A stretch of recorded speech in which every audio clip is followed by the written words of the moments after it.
ng dahal na ikinagawad ng karamalang pambansang alagad ng sining.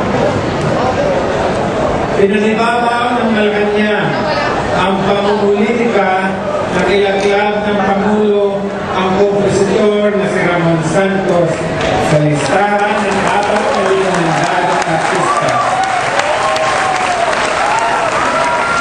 At idagdag niya ang 4 na pangalan na hindi nagdaan sa pinagtibay na proseso na tinagda ng Cultural Center of the Philippines at ng National Commission for Culture and the Arts.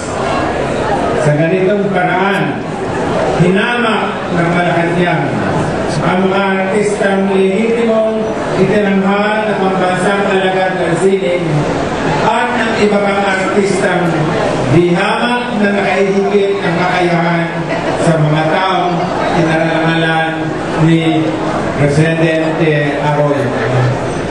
Nangangamba kami na sa mga dagdag na ipinasok ng Presidente Arroyo, magiging kalakaran ang pagbaliwala sa pinagtibay na proseso sa pamilin ng pambansang alagad ng sining hanggang tuluyang pamumulitika na lamang ang maging batayan ng matatawag pa kayang karangalan.